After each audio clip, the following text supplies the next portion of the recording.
The mahogany-paneled room smelled faintly of polished wood and old money, an odor that only appeared in places occupied by families who had inherited wealth for generations. Heavy curtains blocked the afternoon sun except for a single beam of light falling directly across the center table, illuminating the stack of legal documents resting beneath the attorney's hand. On the leather sofa sat three individuals who looked as though they had rehearsed their expressions. A perfectly composed older woman in a black suit. Beside her, a young man in a tailored gray outfit with an expression that hovered between annoyance and entitlement. And next to him, a poised young woman whose crossed legs and stiff posture radiated irritation. Across the room, apart from the trio by several feet of empty, polished floor, sat a girl in a simple black dress, holding a gray handbag close to her lap. Unlike the others, she carried no jewelry, no designer accessories, only the quiet presence of someone who didn't quite belong there. Her posture was tense, her hands clasping the handle of her bag as if it were an anchor in a sea of hostility. Nobody looked at her. Nobody acknowledged her. To them, she wasn't family. The attorney cleared his throat as he reviewed the papers, his expression unreadable, though the weight of the moment was unmistakable. The three on the sofa leaned forward. The girl remained still, eyes scanning the room that felt more like a courtroom than a reading of a final testament. The older woman finally broke the tension. "Let's proceed," she said sharply. "We've been waiting long enough." The attorney nodded, but his eyes moved briefly, intentionally, to the quiet girl sitting alone. She felt it. A strange forewarning, but none of the others noticed. Not yet. The will reading began as predictably as expected for a wealthy patriarch like Charles Wellington. Formal introductions, acknowledgments of assets, and a list of properties that sounded more like cities than individual estates. Every time the attorney read out a description of wealth, the Hampton house, the Milan penthouse, the controlling shares, the older woman smirked with self-assured expectation. The young man leaned back confidently, no doubt imagining the luxury cars he would add to his already extensive collection. The young woman crossed her arms tighter, annoyed whenever her brother grinned at something he predicted would soon be his. The girl sitting alone remained still. Her name, Lena, had not been mentioned once. The older woman eventually glanced at her, though glance wasn't the right word. It was more like she was checking whether the furniture had moved on its own. "Remind me why she's here?" The woman whispered loudly to her son, not caring that Lena could hear. "She worked for father, didn't she?" The son muttered, "Or something like that." The daughter scoffed. "More like she worked around him. She was the charity case he insisted on helping." Lena felt a small burn in her chest but kept her gaze straight. She remembered Charles Wellington far differently than they did. To her, he hadn't been a cold billionaire. He had been a mentor, a protector, the first adult to look at her and see something more than a burden. He had met her 5 years earlier at a volunteer outreach event he secretly funded, where she worked long hours at a community library in exchange for scholarship support. She was 19 then, overworked, underfed, determined to survive. Charles had seen her sleeping in the corner during a night shift and asked her why she was studying at a place with no heat. She told him the truth: she had no home. Most rich men would have turned away politely and forgotten the moment. But he didn't. He gave her a job, part assistant, part student, part shadow, training her, educating her, guiding her. He even arranged private lessons with tutors, insisting she was too sharp to waste away in survival mode. Lena never knew why he chose her, only that he did, and now she sat at his will reading like a ghost no one knew how to categorize. The attorney continued, "Before we proceed to the final section, Mr. Wellington requested that a specific letter be read aloud." The family straightened, but Lena's heartbeat stuttered. She knew that tone. It meant something unexpected.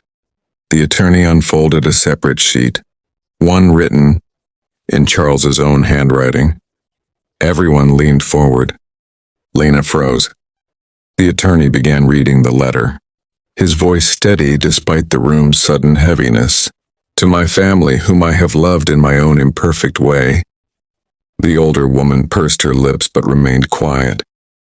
To my children, who have grown up believing comfort is owed rather than earned. The son frowned. The daughter rolled her eyes. And to the young woman who reminded me what resilience truly looks like. Every head turned toward Lena. The room changed. Subtle shock rippled across their faces. The attorney looked at her again, calm, respectful, before continuing. Lena Pierce came into my life during a time when I needed reminding that humanity still mattered. She never asked me for anything, yet she worked harder than anyone I've ever known. She has been loyal, honest, and grateful when she had every reason not to be. The daughter scoffed. What is he saying? Quiet, the attorney instructed firmly, surprising everyone. He continued reading the letter. I want each person in this room to hear me clearly.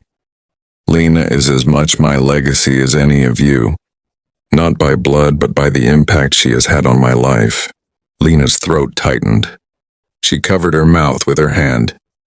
The older woman crossed her arms sharply. This is ridiculous.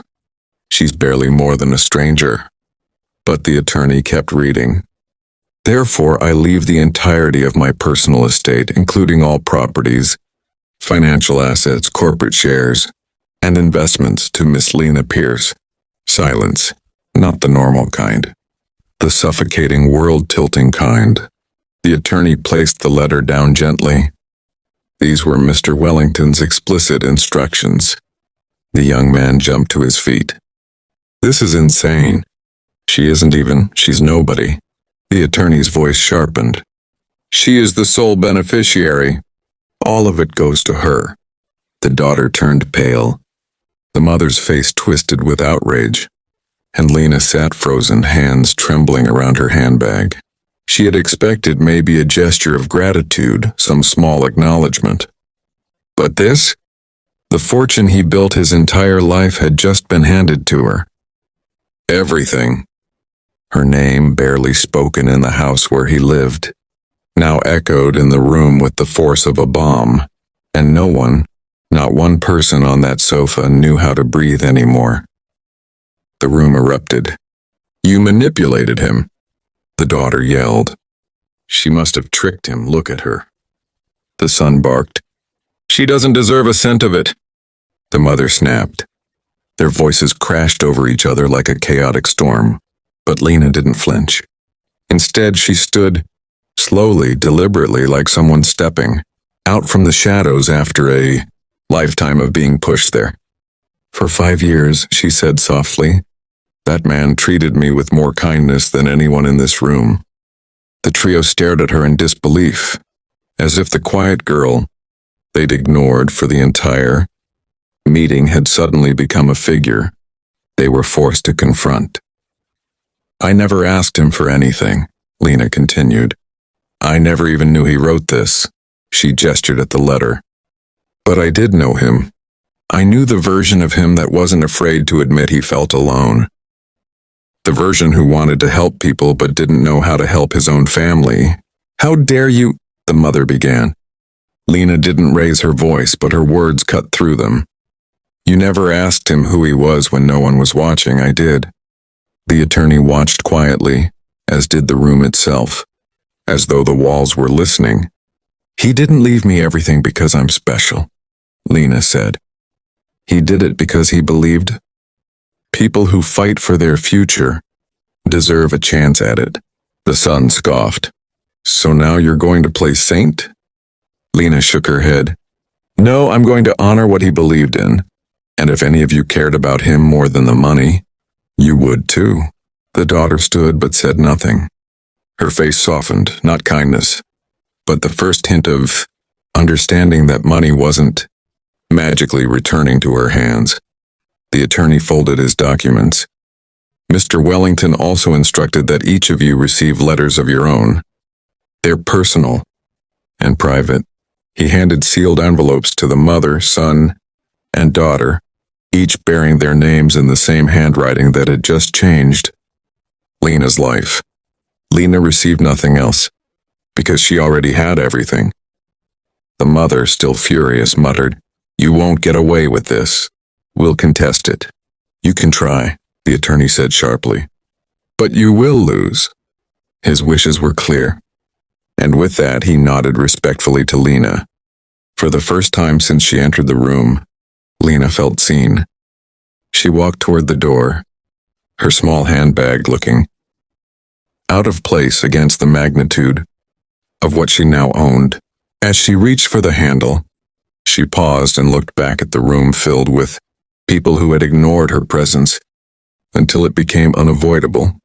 "If he believed in me," she said quietly, "then I won't waste what he left behind." And she stepped out into a future she never imagined, but one she was finally ready to claim. No one noticed her at the beginning of the will reading, but in the end, her name was the only one that mattered.